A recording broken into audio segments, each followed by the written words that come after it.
Great Expectations by Charles Dickens, Chapter 17.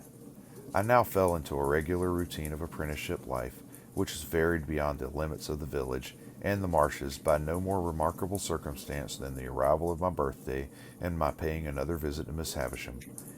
I found Miss Sarah Pocket still on duty at the gate. I found Miss Havisham just as I had left her, and she spoke of Estella in the very same way, if not in the very same words. The interview lasted but a few minutes, and she gave me a guinea when I was going, and told me to come again on my next birthday. I may mention at once that this became an annual custom. I tried to decline taking the guinea on the first occasion, but with no better effect than causing her to ask me very angrily if I expected more. Then and after, I took it. So unchanging was the dull old house, the yellow light in the darkened room, the faded spectre in the chair by the dressing-table glass, that I felt as if stopping of the clocks had stopped time in that mysterious place, and while I and everything else outside it grew older, it stood still. Daylight never entered the house as to my thoughts and remembrances of it, any more than as to the actual fact. It bewildered me, and under its influence I continued at heart to hate my trade and to be ashamed of home. Imperceptibly I became conscious of a change in Biddy, however. Her shoes came up at the heel, her hair grew bright and neat, her hands were always clean. She was not beautiful, she was common, and could not be like Estella, but she was pleasant and wholesome and sweet-tempered. She had not been with us more than a year. I remember her being newly out of mourning at the time it struck me, when I observed to myself one evening that she had curiously thoughtful and attentive eyes that were very pretty and very good. It came of my lifting up my own eyes from a task I was poring at, writing some passages from a book, to improve myself in two ways at once by a sort of stratagem, and seeing Biddy observant of what I was about. I laid down my pen, and Biddy stopped in her needlework without laying it down. "Biddy," I said, "how do you manage it? Either I am very stupid or you are very clever." "What is it that I manage?" "I don't know," returned Biddy, smiling. She managed our whole domestic life, and wonderfully too, but I did not mean that, though she made what I did mean more surprising. "How do you manage, Biddy," said I, "to learn everything I learn and always keep up with me?"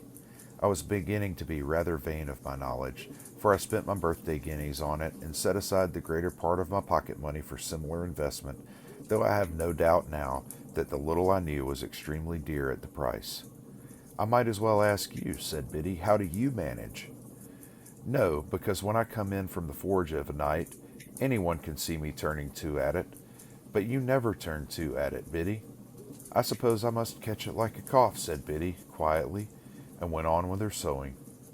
Pursuing my idea as I leaned back in my wooden chair and looked at Biddy sewing away with her head on one side, I began to think her rather an extraordinary girl, for I called to mind now that she was equally accomplished in the terms of our trade, and the names of our different sorts of work, and our various tools. In short, whatever I knew, Biddy knew. Theoretically, she was already as good a blacksmith as I, or better. "You are one of those, Biddy," said I, "who make the most of every chance. You never had a chance before you came here, and see how improved you are."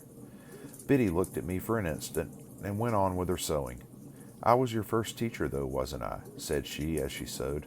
"Biddy," I exclaimed in amazement, "why, you are crying." "No, I am not," said Biddy, looking up and laughing. "What put that in your head?" What could have put it in my head but the glistening of a tear as it dropped on her work? I sat silent, recalling what a drudge she had been until Mr. Wopsle's great-aunt successfully overcame that bad habit of living, so highly desirable to be got rid of by some people. I recalled the hopeless circumstances by which she had been surrounded in the miserable little shop and the miserable little noisy evening school, with that miserable old bundle of incompetence always to be dragged and shouldered. I reflected that even in those untoward times there must have been a latent in Biddy that was now developing, for in my first uneasiness and discontent I had turned to her for help, as a matter of course. Biddy sat quietly sewing, shedding no more tears, and while I looked at her and thought about it all, it occurred to me that perhaps I had not been sufficiently grateful to Biddy. I might have been too reserved, and should have patronized her more, though I did not use that precise word in my meditations, with my confidence.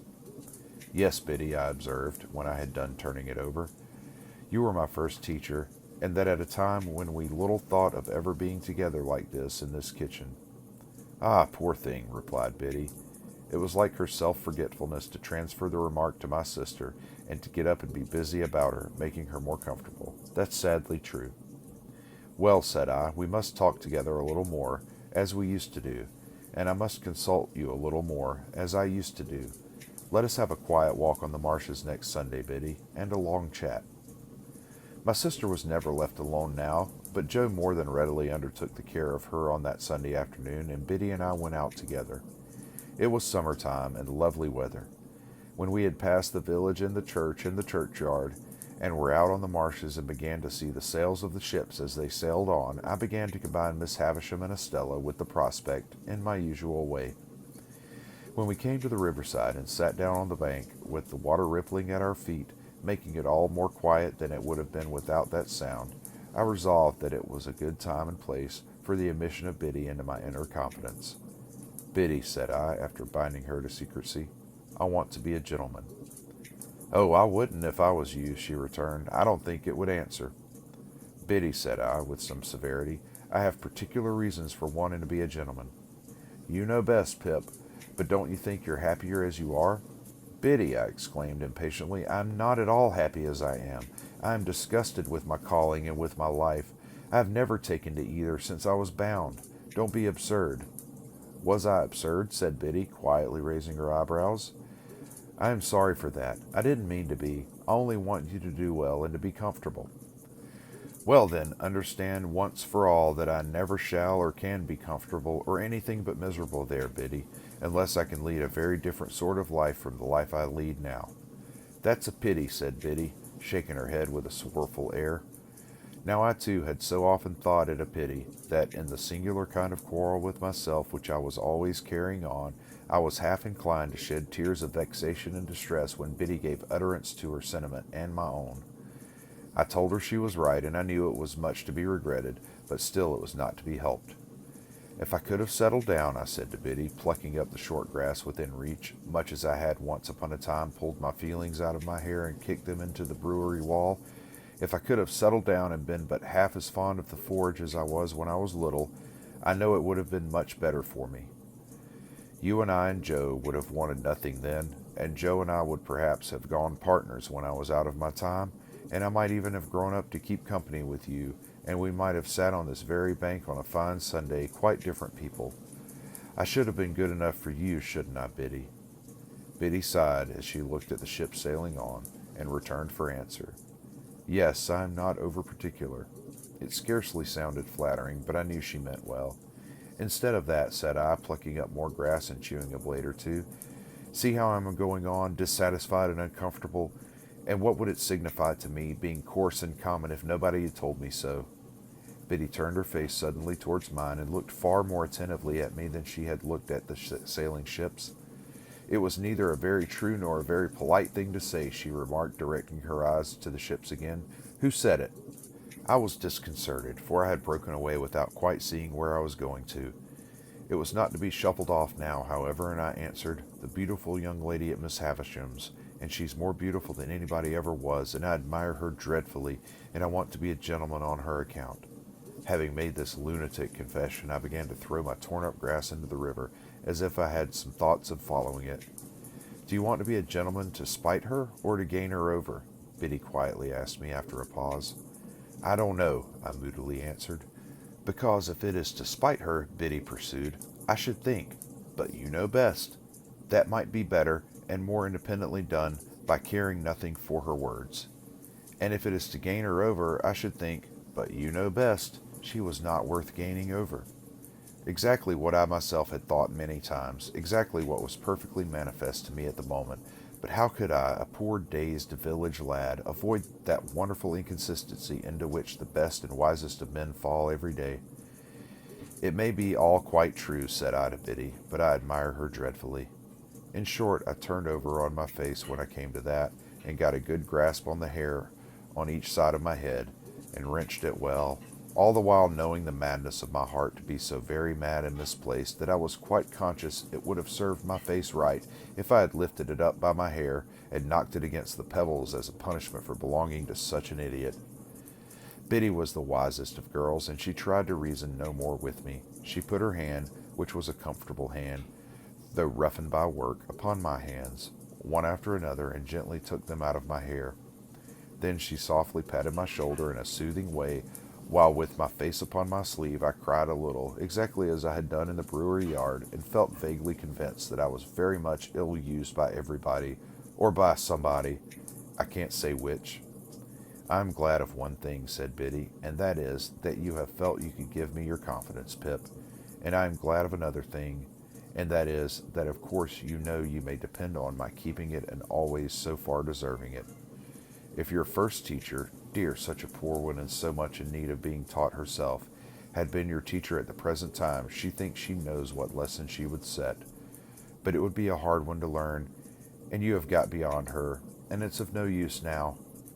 So, with a quiet sigh for me, Biddy rose from the bank and said, with a fresh and pleasant change of voice, "Shall we walk a little farther or go home?" "Biddy," I cried, getting up, putting my arm around her neck and giving her a kiss, "I shall always tell you everything." "Till you're a gentleman," said Biddy. "You know I never shall be, so that's always. Not that I have any occasion to tell you anything, for you know everything I know, as I told you at home the other night." "Ah," said Biddy, quite in a whisper, as she looked away at the ships, and then repeated, with her former pleasant change, "Shall we walk a little farther, or go home?" I said to Biddy we would walk a little farther, and we did so, and the summer afternoon toned down into the summer evening, and it was very beautiful. I began to consider whether I was not more naturally and wholesomely situated after all in these circumstances than playing beggar my neighbor by the candlelight in the room with the stopped clocks and being despised by Estella. I thought it would be very good for me if I could get her out of my head, with all the rest of those remembrances and fancies, and could go to work determined to relish what I had to do, and stick to it, and make the best of it. I asked myself the question whether I did not surely know that if Stella were beside me at that moment instead of Biddy, she would make me miserable. I was obliged to admit that I did know it for a certainty, and I said to myself, "Pip, what a fool you are." We talked a good deal as we walked, and all that Biddy said seemed right. Biddy was never insulting or capricious, or Biddy today and somebody else tomorrow. She would have derived only pain and no pleasure from giving me pain. She would far rather have wounded her own breast than mine. How could it be, then, that I did not like her much the better of the two? "Biddy," said I, when we were walking homeward, "I wish you could put me right." "I wish I could," said Biddy. "If I could only get myself to fall in love with you. You don't mind my speaking so openly to such an old acquaintance?" "Oh dear, not at all," said Biddy. "Don't mind me." "If I could only get myself to do it, that would be the thing for me." "But you never will, you see," said Biddy. It did not appear quite so unlikely to me that evening as it would have done if we had discussed it a few hours before. I therefore observed that I was not quite sure of that. But Biddy said she was, and she said it decisively.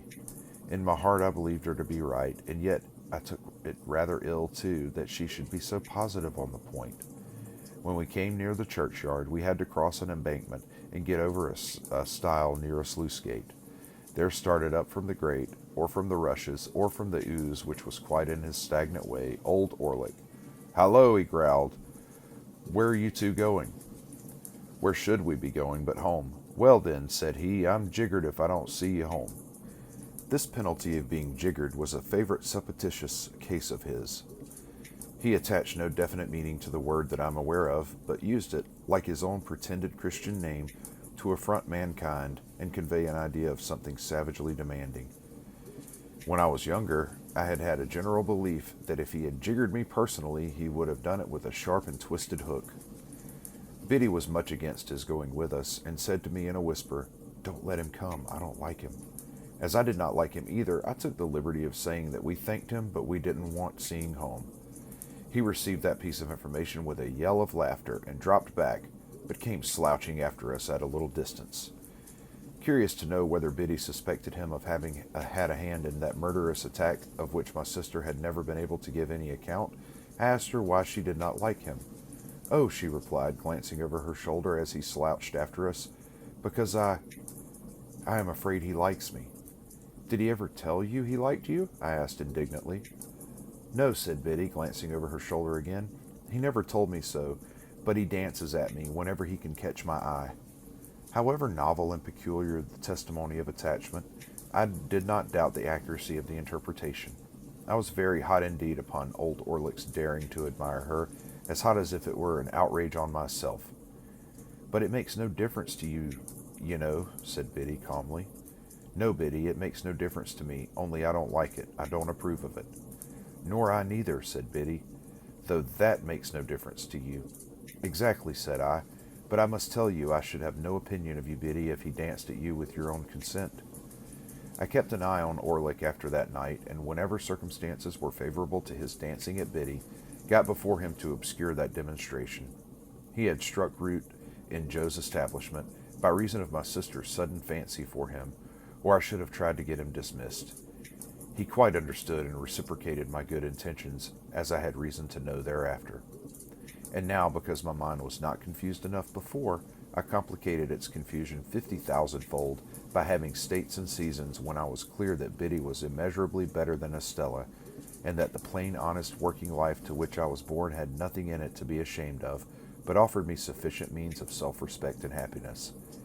At those times I would decide conclusively that my disaffection to dear old Joe and the forge was gone, and that I was growing up in a fair way to be partners with Joe and to keep company with Biddy, when all in a moment some confounding remembrance of the Havisham days would fall upon me like a destructive missile and scatter my wits again.